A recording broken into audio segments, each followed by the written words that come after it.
All right, what's going on YouTube? This is BoxingWave, and we have another sad day. We lost another young boxer, 27-year-old Patrick Day. Died Saturday, this past Saturday. I mean, he's been fighting for his life since Saturday. He fought Charles Conwell, and where he was knocked out in the 10th round. Okay, very brutal knockout. Um, he took a couple big shots. He actually got dropped earlier in that fight. Took a couple big shots. All right. And that last hook put him down to the mat.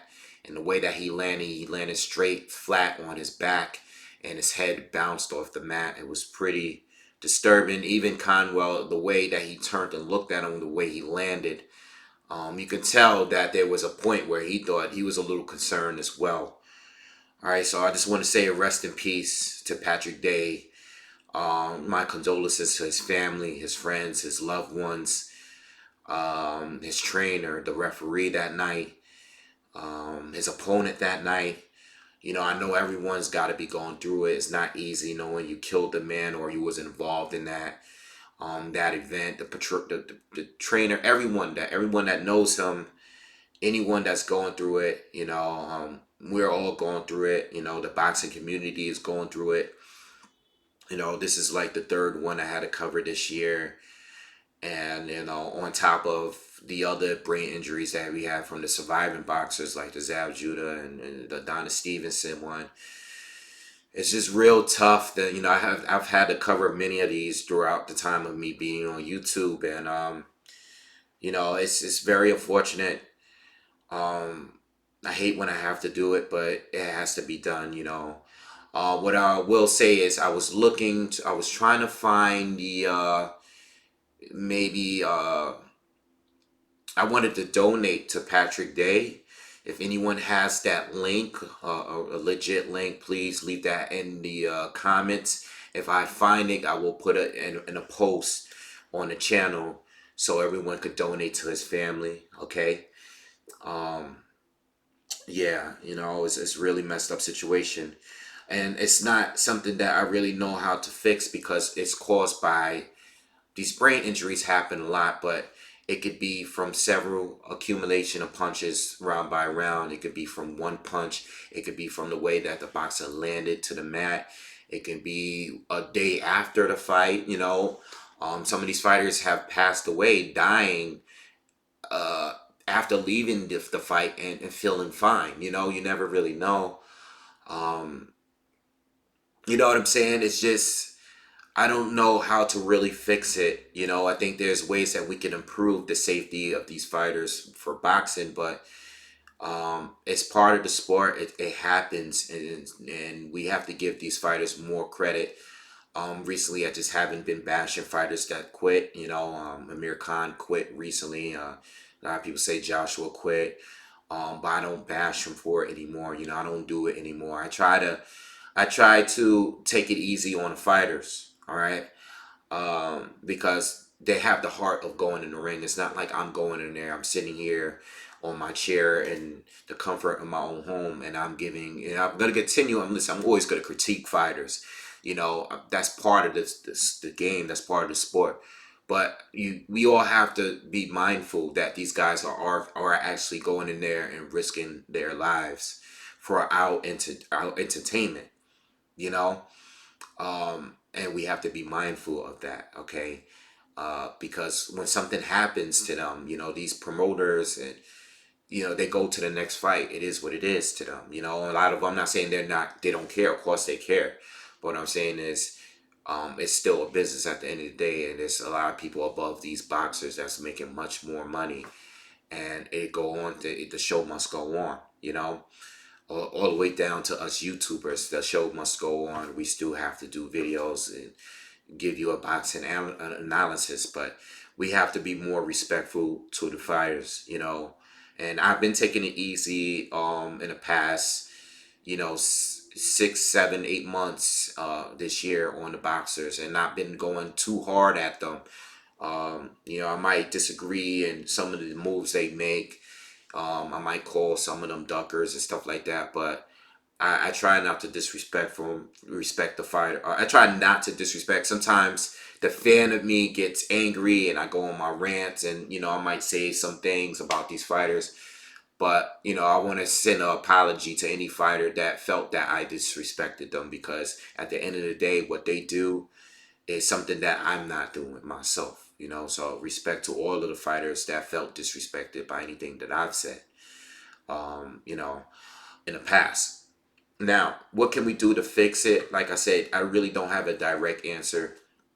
But what we can do is, I think the refs need to start giving more standing eight counts. Sometimes these fighters are out on their feet, and even if the fighter is still moving and they're still defending themselves, sometimes we just got to give them the standing eight count. We don't see enough of those. Some fighters are just warriors, and some of them just refuse to fall.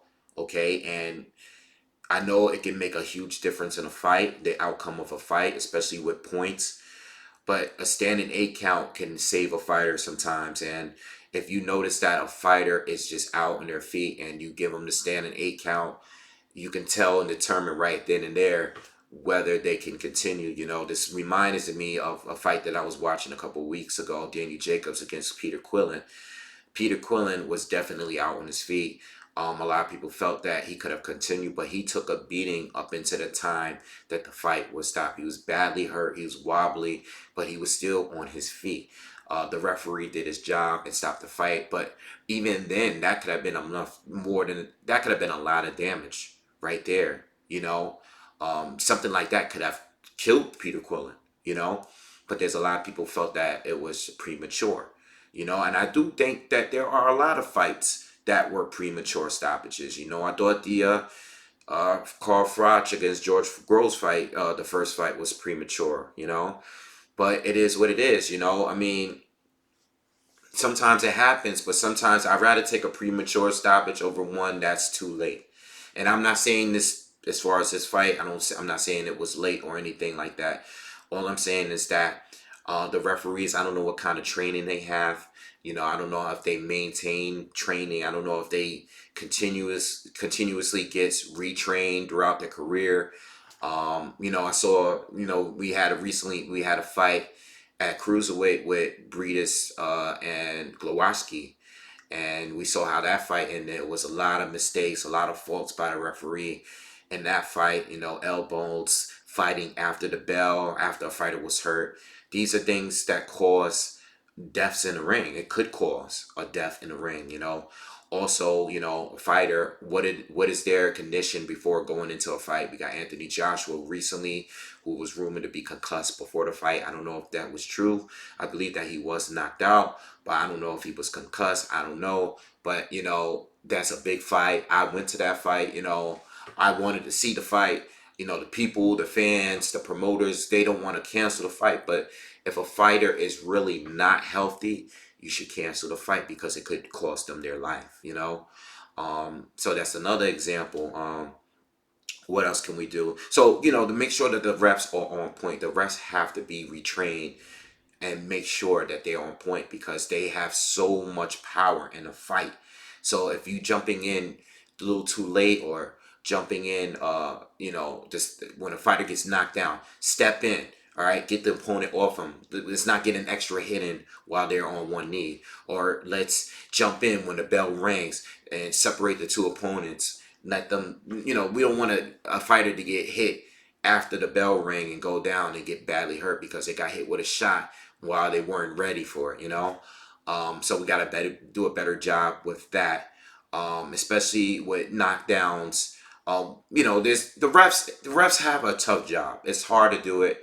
But we got to make sure they're on point, because I've seen great refs, and in the very next fight on the same card, I've seen absolutely horrible refereeing. So we got to make sure that they stay on point. Okay. Some of the other things that I think fighters getting popping on illegal substances. Okay, I think they have to be more strict with the bans. I think at a bare minimum, it should be 2 years, because 2 years will actually hurt any fighter's pockets if they're not fighting 2 years, especially if they're fighting 6 times to 1 time a year. It doesn't matter. It's going to hurt them if they have to go 2 years without fighting. I believe that's the only way that we can get these fighters from, to be fearful of getting caught of using drugs. And a lot less of them would use them if they know they would be banned for 2+ years, even longer, depending on what type of drug and the amount. It should be even higher, maybe 3 years. I don't know, but I think that's the only way, because the sport is already dangerous. People use PEDs for other sports too, whether you're using it for basketball, baseball, track. I think it's bad all across the board, but this is a full contact sport. This is a sport where you're punching someone's head in. Your life is already on the line. Let's not make it any more dangerous. So I think they need to do a better job with being, and it needs to be all across the board in every country. It needs to be strict like this, because it's already dangerous. We don't want to make it more dangerous because guys are juicing, and their punching power and their speed and everything is enhanced more than the average boxer. You know, especially if the boxer is already athletic and is a big puncher at that, and they're even more enhanced because they're taking these kind of drugs. So we want to be a little bit more strict when it comes to that. And the final thing is, guys that get caught with loaded gloves, or anyone that's getting caught with altering the gloves in any kind of way, okay, I think they need to be more strict with that too, because that is probably even more dangerous than the illegal substances. Okay, I think anyone that's altering their gloves should be suspended, without a doubt, possibly for a couple of years. And anyone that's found with some kind of hardening substance in their gloves, okay, loaded gloves or anything like that, should get lifetime bans. Anyone that's willing to go that far doesn't need to be in a sport, period. All right. You know what happened with Billy Collins. If you don't know about that story, look that up on YouTube. Look up the fight on YouTube. Horrible, horrible story. Uh, and the Antonio Margarito situation. I was not happy when I found out he was returning to the ring. He was going into the Shane Mosley fight with loaded gloves, and they found out, they caught it before the fight, because thank God they did that, because we never know. Shane Mosley's a legend, and he was not the favorite to win that fight. But what if he lost his life that night? A lot of us believe that Margarito used those same loaded gloves against Miguel Cotto. I believe so. I can't prove that. They already had their rematch. Cotto and Vince is lost and everything, and that's that. That story is over. But anyone in the future getting caught with loaded gloves need to be banned for life. Seriously. I mean, that's just the worst thing you can do. And it's like, you having a disadvantage you don't even know about, and you're punching someone with something that, it's like hitting them with a weapon. These are weapons as it is, but you're hitting someone with a bat as opposed to hitting them with your fist, which is deadly. Okay, so I think these are some things that we can do in order to improve the safety of the sport, in an already dangerous sport. And those are the things that I thought about before making this video. And I don't think all these things are going to fix the deaths from happening, but we want to minimize it as much as we can. We've had a few this year, and it's been a rough year. All right, so again, rest in peace, Patrick Day. And please, if anyone has the donation information, drop it in the comments, and I would like to repost that information so we can all donate to his family. I'm sure they're going through it right now. And yeah, so all right. See you guys on the next one. Make sure you guys subscribe to the channel. Peace.